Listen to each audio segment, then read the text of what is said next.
BPF दोलोआ थांनाय बिसायख'थियाव जे रायजोफोरनो रादाय होबोदोंमोन बेखौ जों मोनसेनिफ्राय मोनसे मावफुंगासिनो दं स्पेसियेलि जोंना मोनबा बिनि बादैबो जों मावगासिनो दंखायो दा गिबियावनो जोंना हानि पाट्टा होनायमोन दा बेखौ जोङो मावनो हाबाय थांनाय 10 फेब्रुवारियावनो बड'लेण्ड डे फालिनायाव होजेनखादों दा जों कनस्टिटिउन्सि वाइज बेखौ होलांगासिनो दङ इयुथफोरनो 2 लाख होनायनि बाथ्रा बेखौबो होबाय आइबिएस जायफ्रा दुखिया गरिब मानसिफोर जेरै मैगं फाननानै जाग्रा फिथा एवनानै बा फाननानै जाग्रा बेफोरनोबो 10,000 होनाय आरो सिनियर सिटिजेन आरो बिकलांग बेनोबो 10,000 होनाय हाबाफारिया दा सोलिगासिनो दङ बे फार्स्ट फेज आरो बोसोरफ्रोमबो सोलिबाय थागोन बे देग्लाय माने 26आव जाबाय 27आव जागोन 28आव जागोन 29, 30 बे बोसोरबायाव जालांबाय थागोन बिदिनो फारि फारि जोङो मावलांबाय थागोन बिथांमोना गावनि राजखान्थि दल बिपिएफनि गोजान लादों बेवहाय माने बुंनांगौ जेबो बाथ्रा गैया दिनै नायगोन नोंथांमोना लिस्टखौ चेक खालाम बे जायफ्रा माने इयुथ्सफ्रा जायफ्रा माने सिनियर सिटिजेनफोर बिकलांगफोर दिनै खुनु जों बासियाखै जायफ्रा माने बेनि थाखाय इलिजिबल बिसोरनो होनाय जादों बे खुनु माने डिसक्रिमिनेसन खालामनायनि बाथ्रा गैया जायफ्रा फिट बेनि थाखाय बे आसनिनि थाखाय बेनो होनाय जादों बिथांमोना अपोजिसन हिसाबै बायदिसिना बुंगोन जोंहा बेहाय माने खुनु बुंनांगौ गैया सैमा थाबायोब्ला माने मैदेरा थाबायोब्ला सैमा सोंद्लाबायो होननाय बायदि मोनसे बाथ्रासो बे इउपिपिनि लाइमोन गांखंनि आफादगिरि राकेश ब्रह्मआ बुंदों बिपिएफनि मोनबा गोरोन्थियानो जाबाय सावथाल आरो बर'नि गेजेराव मोनसे दाङा जानाय गोरोन्थि आरो एसटि फोनायनि गोरोन्थि आरो बेबायदिनो गोबां अभियोगफोर दा बेवहाय होनदों सोरनोबा एसटि होनो हानाय मानाय बे क्षमताया up to gov of India Assam गभर्नमेन्टआबो हाया बेखौ दा जों एनअसि हरनो हायो दा एनअसिखौ जों हरदों आरो आसाम गभर्नमेन्टआबो होनो हाया बेखौ जास्ट टेबल खालामदों क्लासिफिकेसन खालामदों दा क्लासिफिकेसननि इन्डिया गभर्नमेन्टआव गैया जास्ट बेयो ओरैनो माने जे गावसिनि खामानिखौ मावदों जोंहा बिटिसिनिया बिटिसिनि खामानिखौ मावदों आसाम गभर्नमेन्टआ आसाम गभर्नमेन्टनिखौ मावदों बे आप टु इन्डिया गभर्नमेन्टआ मा केटेगराइज खालामना होयो बिसिनि खोथा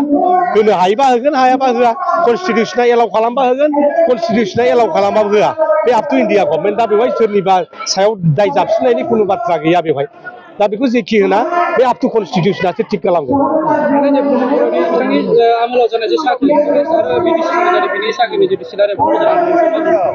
दा साख्रिया बिथांमोना होलांदों फरेस्ट डिपार्टमेन्टआव होदों माबायावबो होदों मास्टारावबो होदों आरो माबायावबो होलांदों बिसिडिसियावबो होलांदों दा बिथांमोननि साख्रि होनाया स्टेट गभर्नमेन्टनिफ्राय एसआइउ मोननाय गैया जायनि थाखाय दिनै बिसिडिसि सेक्रेटारिफोर फरेस्ट डिपार्टमेन्टनि मानसिफोर मास्टारफ्रा दिनै माने साख्रिनि थाखाय हाहाकार जाफिननांबाय आरो दाख्लै 26 तारिखआवनो मास्टारफोरनि एपइन्टमेन्ट होनाया अलरेडि डिउरेसना जोबलांबाय दा मा जाखो बे साख्रिया मानसिफोरना 6 मासल' साख्रि जायो नामा मानसिया जोङो मास्टाराबो मोनसे स्कुलाव 6 मासनि उनाव आरो बे गथ'फ्रा अंक फोरोंजानो मोनला नामा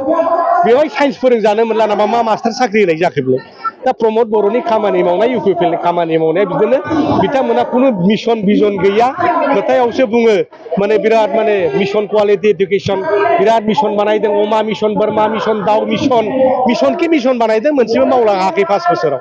दा बिथांमोना